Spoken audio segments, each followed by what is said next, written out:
warka naga soo gaaray King County ayaa wuxuu sheegayaa in lacago badan laga musuqmaasuqay haddaba audit ay sameeyeen hay'adda ayaa waxa lagu ogaaday Department Community Service Human Service u qaabilsan in lacaga ay ugu talagashay hay'adaha iyo organisationada intay dalbadeen intii loo ogolaa contractiga in ka badan lacagahaasi ay dalbadeen oo la siiyey ee lunsadeen marka King County wuxuu sameeyay audit buu sameeyay oo lagu ogaanayo lacagahaasi 1% audit ayaa waxay ku heleen halkii loogu talagalay $22 milyan oo organisationada qaar ay qaateen ayaa waxa lagu qiyaasay markii xisaab xirka la sameeyay in ay $1.5 billion ay noqotay markii uu dhamaaday contractiga lacagtii loogu talagalay markaa organisationadan inay qaataan intaasoo laba jibaar ah in ka badan ayay lacagihii qaateen marka aan loogu talagelin ayay qaateen haddaba waxa kaliya ee baaritaankan uu sameeyay waxa 1% auditka marka ay dhameeyaan oo 100% audit gareeyaan kulli lacagana way kasii fara badanaysaa qaladka qaar ka mid ah ay heleen waxa weeyaan auditka intuu socday 1% auditka intuu socday ayaa wax lagu ogaaday organisation badan in lacagihii loogu talagalay in ka badan ay dalbadeen ee maganaysaa qaateen for example hal organisation ayaa waxa loogu talagalay budget ah $67,000 iyo sanadkaas markuu sanadkii dhamaaday hay'adaasi waxa ay maganaysaa ay qaadatay $250,000 waxaana ku dhacday waxa weeyaan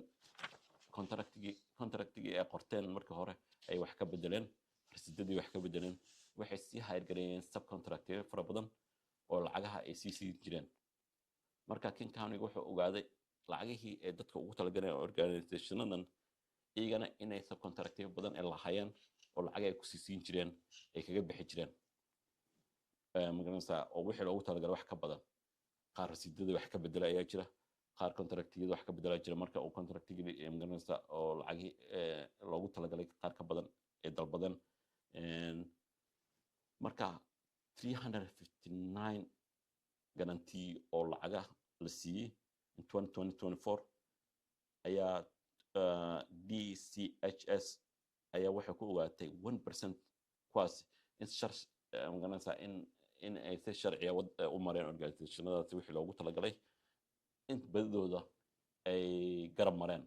wixii loogu talagalay iyo sababtii marka hay'adani waxaa dib baaritaan loogu sameyn doonaa lagu ogaan doonaa bal waxay ku qabteen lacagahaasi iyo halkay ka baxday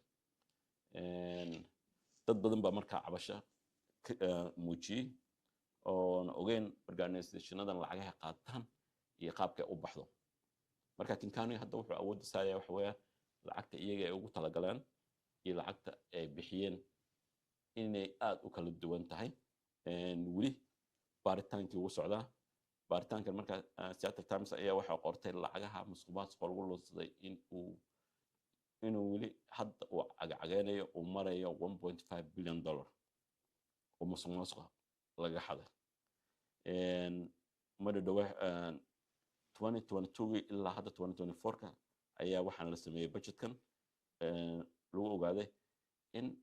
mas-uuliyiintii loogu talagalay inay waxaan ilaaliyaanna ay ka seexdeen siday sheegayaan aan sidii loogu talagalay aan ugu qaban waxa weliba eedda la saarayaa mas-uulkii ugu sareeyay oo King County Dan Constantine oo ah iminka ka tegay shaqada ayaa ka mid ah in uu secretary-kiisa u maamulo lacagii sidii loogu talagalay dadka markaa soo dalbanaya organisationada lacagaha soo dalbanaya oo bulshada wax ugu qabanaya ayaa waxay mar walba codsadaan lacagtii loogu talagalay mid ka badan sanad walba lacagtooda way sii kordhaysay waxay dalbanayeen way sii fara badanaysay lacagtisay ku qarash galeen ilaa hadda lama oga waxay ku qabteen kolley baaritaanka soo socda waxay dabageli doonaan waxa King County ka baxa maaha keliya laakiinse waxaa lagu sii ogaan doonaa waxyaaba bulshada ay ugu sii qabteen organisationadaasi inay sax yihiin iyo lacagahana soo dalbadaan waxay badanaa sameynayeen bay yidhaaheen baaritaankan organisation walba wuxuu sameynayay rasiidada uu u diray King County oo lacagta uu ka dalbanayo ayuu mar walba wax ka bedeli jireen baa la yidhi oo wixii loogu talagalay maahay wax kale ay ku dul qori jireen marka hal rasiidadii ayaa wax lagu ogaaday wixii ay dalbadeen kow iyo waxay ku qabteen oo kala duwan iyo siday u bixiyeen iyo codsiga lacagihii ay soo dalbadeen oo ay ka qaateen dowladda oo dib loogu soo celiyey ayaa aad u kala fara badan marka